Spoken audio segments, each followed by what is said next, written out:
To my YouTube channel. ಈ ಸಂಚಿಕೆಯಲ್ಲಿ ಬೆಂಗಳೂರಿನ ಬಸವನಗುಡಿಯಲ್ಲಿ ನಡೆಯುವ ಕಡಲೆಕಾಯಿ ಪರಿಷೆ ಬಗ್ಗೆ ಪ್ರಸ್ತುತಪಡಿಸ್ತಾ ಇದ್ದೀನಿ. ಈ ಕಡಲೆಕಾಯಿ ಪರಿಷೆ ಆಚರಣೆಗೆ ಬಂದ ಬಗ್ಗೆ ಒಂದು ಕಥೆ ಇದೆ. ಹಿಂದೆ ಈ ಬಸವನಗುಡಿಗೆ ಸುಂಕೇನಹಳ್ಳಿ ಎಂಬ ಹೆಸರಿತ್ತು. ಇದರ ಸುತ್ತಮುತ್ತ ಹೊಸಕೆರೆಹಳ್ಳಿ, ಗುಟ್ಟಹಳ್ಳಿ, ಮಾವಳ್ಳಿ, ದಾಸರಹಳ್ಳಿ ಹೀಗೆ ಅನೇಕ ಹಳ್ಳಿಗಳಿದ್ದು ಈ ಪ್ರದೇಶಗಳಲ್ಲಿ ಕಡಲೆಕಾಯಿಯನ್ನು ಬೆಳೀತಾ ಇದ್ರು.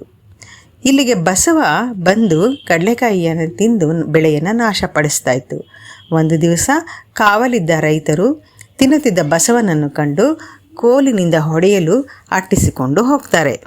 ತಮ್ಮ ಬೆಳೆಯನ್ನು ನಾಶ ಮಾಡ್ತಾ ಇದೆಯಲ್ಲ ಅಂತ ಅದನ್ನು ದಂಡಿಸೋಕ್ಕೋಸ್ಕರ ಅಟ್ಟಿಸ್ಕೊಂಡು ಹೋದಾಗ ಗುಡ್ಡವನ್ನು ಏರಿದ ಬಸವ ಗುಡ್ಡದ ಮೇಲೆ ಏರಿ ಕಲ್ಲಾಗಿ ಕೂತು ಬಿಡುತ್ತೆ.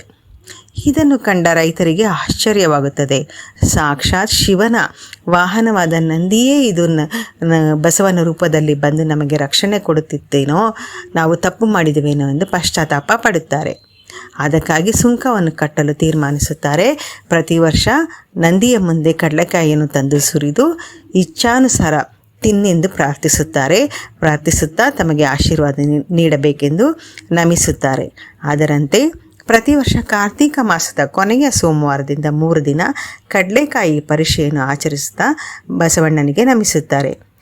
ಅಂದಿನಿಂದ ಸುಂಕೇನಹಳ್ಳಿ ಎಂದು ಹೆಸರಿದ್ದ ಆ ಪ್ರದೇಶಕ್ಕೆ ಬಸವನಗುಡಿ ಎಂಬ ಹೆಸರಿನಿಂದ ಪ್ರಖ್ಯಾತವಾಗುತ್ತೆ.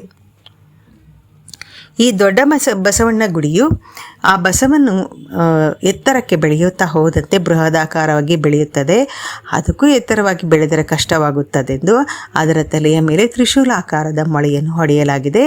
ಹಾಗಾಗಿ ಬೆಳೆಯುತ್ತಾ ಹೋದಂತಹ ಬಸವಣ್ಣ ಇವಾಗ ನಾವು ಕಾಣುವಂತಹ ಒಂದು ಆಕಾರದಲ್ಲಿ ನಿಂತುಬಿಟ್ಟಿದೆ. ಇದೇ ಪ್ರದೇಶದಲ್ಲಿರುವಂತಹ ದೊಡ್ಡ ಗಣಪತಿ ದೇವಸ್ಥಾನ ಹಾಗೂ ಬಸವಣ್ಣನಿಗೆ ಪ್ರತಿ ಕಾರ್ತಿಕ ಮಾಸದ ಕಡಲೆಕಾಯಿ ಪರಿಷೆ ಎಂದು ಕಡಲೆಕಾಯಿಯನ್ನು ತಂದು ನೈವೇದ್ಯ ಮಾಡಲಾಗುತ್ತೆ. ಹಾಗೂ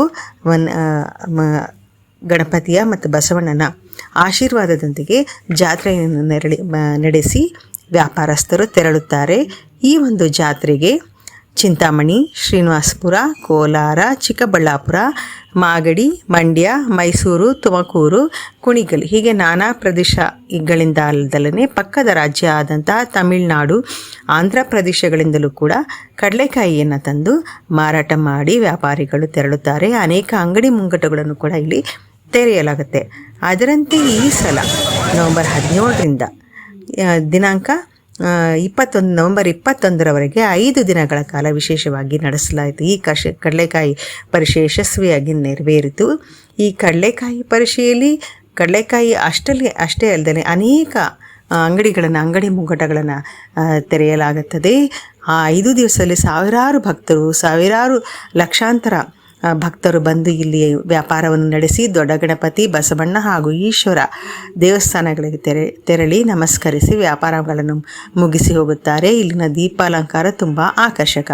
ಈ ಒಂದು ಸಂಚಿಕೆಯಲ್ಲಿ ಇಲ್ಲಿ ವಿವಿಧ ರೀತಿಯ ಅಂಗಡಿ ಮುಂಗಟ್ಟುಗಳ ವಿಶೇಷತೆಗಳ ಒಂದು ವಿಡಿಯೋವನ್ನು ಇದರಲ್ಲಿ ಹಂಚಿಕೊಂಡಿದ್ದೇನೆ. ತಿಂಡಿ ತಿನಿಸು, ಕಡಲೆಪುರಿ, ಬೆಂಡು, ಬತ್ತಾಸು, ಖಾರದ ತಿಂಡಿ, ಆಟದ ಸಾಮಗ್ರಿ, ಗೃಹಾಲಂಕಾರ ವಸ್ತುಗಳು, ಪ್ಲಾಸ್ಟಿಕ್ ವಸ್ತುಗಳು, ಮಹಿಳೆಯರ ಅಲಂಕಾರಿಕ ವಸ್ತುಗಳು, ಚಪ್ಪಲಿ, ಸರ, ವಾಲೆ, ಜುಮ್ಕಿ, ಬಾಲ್, ಅಡುಗೆ ಮನೆ ಸಾಮಾನು, ಬೆಡ್ಶೀಟ್, ಟವಲ್, ಗಾಗಲ್ಸು, ನವಿಲುಗರಿ, ಹಣ್ಣುಗಳು, ಬಜ್ಜಿ, ಬೋಂಡ, ವಿವಿಧ ರೀತಿಯ ಕಡಲೆಕಾಯಿ ಹೀಗೆ ನಾನಾ ತರಹದ ಅಂಗಡಿ ಮುಂಗಟ್ಟುಗಳನ್ನು ನೋಡ್ಬೋದು ಹಾಗೂ ವ್ಯಾಪಾರ ಮಾಡ್ಬೋದು. ಇದರಿಂದ ಅನೇಕ ಭಕ್ತರನ್ನು ಇಲ್ಲಿ ಈ ಕಡಲೆಕಾಯಿ ಪರಿಷೆ ಆಕರ್ಷಿಸ್ತಾ ಇದೆ. ಇಂದಿಗೂ 500 ವರ್ಷಗಳ ಇತಿಹಾಸ ಇರುವಂತಹ ಈ ಒಂದು ಕಡಲೆಕಾಯಿ ಪರಿಷೆ ಇಂದಿಗೂ ಕೂಡ ಯಶಸ್ವಿಯಾಗಿ ನಡ್ಕೊಂಡು ಬರ್ತಾ ಇದೆ. ಇಲ್ಲಿ ಸುವ್ಯವಸ್ಥಿತವಾಗಿ ಪೊಲೀಸ್ ಸಿಬ್ಬಂದಿಯ ವ್ಯವಸ್ಥೆ ಹಾಗೂ ಯಾವುದೇ ಅಹಿತಕರ ಘಟನೆ ನಡೆಯೋದಂತೆ ಇಲ್ಲಿ ನಡೆಸ್ತಾ ಇರುವಂಥದ್ದು ತುಂಬ ಆಕರ್ಷಕ ಅನಿಸುತ್ತೆ, ಮನಸೂರೆಗೊಳ್ಳುತ್ತದೆ. ಈ 5 ದಿವಸ ನಡೆದ ಈ ಸರ್ತಿಯ ಒಂದು ಕಡಲೆಕಾಯಿ ಪರಿಷೆ ನಿರಂತರವಾಗಿ ನಡ್ಕೊಂಡು ಬರ್ತಾ ಇರೋದು ನಮ್ಮ ಒಂದು ಸಂಸ್ಕೃತಿಯ ಹೆಮ್ಮೆ. 5 ದಿವಸದ ನಂತರವೂ ಕೂಡ ಇಲ್ಲಿ ಕೆಲವು ಅಂಗಡಿ ಮುಂಗಟ್ಟುಗಳಿದ್ದು ಜನರು ಬಂದು ಇಲ್ಲಿ ವ್ಯಾಪಾರ ಮಾಡಬಹುದು. ತಮ್ಮ ಮನೆಗೆ ಬೇಕಾಗುವಂತಹ ಸಾಮಾನುಗಳನ್ನ ವ್ಯಾಪಾರ ಮಾಡಿ ದೇವರಿಗೆ ನಮಸ್ಕರಿಸಿ ತೆರಳಬಹುದು ಅಂತ ಹೇಳ್ತಾ ಇದ್ದೀನಿ. ಮತ್ತು ಇಲ್ಲಿಂದ ಕಡಲೆಕಾಯಿ ಪರಿಷೆಯಲ್ಲಿ ವ್ಯಾಪಾರ ಮಾಡ್ತಾ ಇದ್ದಂತಹ ವ್ಯಾಪಾರಿಗಳು ಮುಂದಿನ ಒಂದು ಜಾತ್ರೆ ಅಂದರೆ ನವೆಂಬರ್ 26ರಂದು ವಿಶ್ವೇಶ್ವರಪುರ ಅಥವಾ ಸಜ್ಜನರಾವ್ ಸರ್ಕಲ್ನಲ್ಲಿ ನಡೆಯುವ ಸುಬ್ರಹ್ಮಣ್ಯ ಸ್ವಾಮಿ ಬೆಳ್ಳಿ ತೇರು ಅಲ್ಲಿಗೆ ತಮ್ಮ ಅಂಗಡಿ ಮುಂಗಟಗಳನ್ನು ಸಾಗಿಸ್ತಾರೆ. ಅಲ್ಲಿ ತಮ್ಮ ವ್ಯಾಪಾರವನ್ನು ನಡೆಸ್ಕೊಂಡು ಹೋಗ್ತಾರೆ. ಏನೇ ಆದರೂ ಈ ಕಡಲೆಕಾಯಿ ಪರಿಷೆ, ಬಸವನಗುಡಿಯ ಈ ಕಡಲೆಕಾಯಿ ಪರಿಷೆ ವರ್ಷದಿಂದ ವರ್ಷಕ್ಕೆ ಹೆಚ್ಚು ಹೆಚ್ಚು ಜನರನ್ನು ಆಕರ್ಷಿಸ್ತಾ ಇದೆ ಹಾಗೂ ನಿರಂತರವಾಗಿ ನಡ್ಕೊಂಡು ಬರ್ತಾ ಇರೋದು ನಮ್ಮ ಸಂಸ್ಕೃತಿಯ ಒಂದು ಹೆಮ್ಮೆ ಅಂತಲೇ ಹೇಳ್ಬೋದು.